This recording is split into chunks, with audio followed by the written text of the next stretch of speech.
Hello guys, welcome back to my YouTube channel. আসছি নতুন একটা ভিডিও নিয়ে আপনাদের সামনে আমাদের চ্যানেলের মধ্যে। আজকে বিষয় হচ্ছে বাংলাদেশ প্রিমিয়ার লিগ কবে শুরু হতে যাচ্ছে এবং তার সমস্ত তথ্য নিয়ে আপনাদেরকে আমরা জানাবো।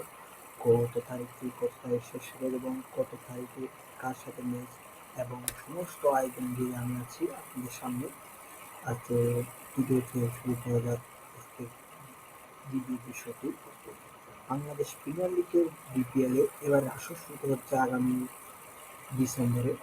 এই 30 ডিসেম্বর উদ্বোধনের দিনে প্রথম দিনেই খেলবে চ্যাম্পিয়ন পশ্চিম বরিশাল এবং মূলত এবার রাজশাহী।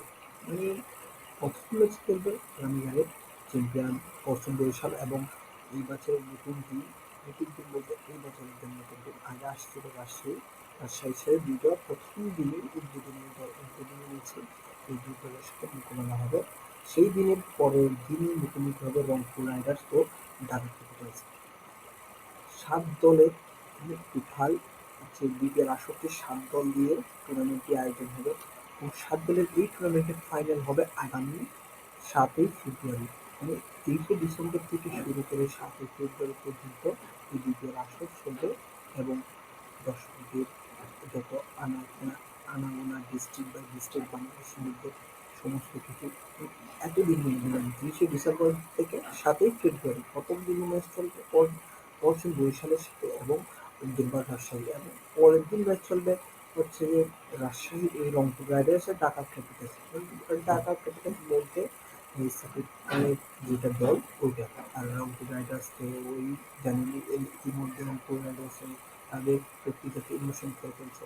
তো আশা করি এবারে এবারে এই টুর্নামেন্টটা খুব ভালোই হবে এবং 11তম বিপিএল আসরের শেষটা মিরপুর শেরেবাংলা জাতীয় স্টেডিয়ামে হবে এবং এছাড়া বাকি ম্যাচ সিলেটে আন্তর্জাতিক স্টেডিয়ামে হবে এবং চট্টগ্রাম জোহর মুক্তিযোগের স্টেডিয়ামে হবে। আজ এক ভিডিওর মাধ্যমে বিপিএল সূচনা হবে বাংলাদেশ ডিসি বুথ। অবশ্যই আপনারা চ্যানেলটা অনলাইনে সরাসরি আপনি দেখতে পাবেন। অবশ্যই আমাদের চ্যানেলের সাথে থাকবেন আরও এই নিউজ পেতে। ধন্যবাদ।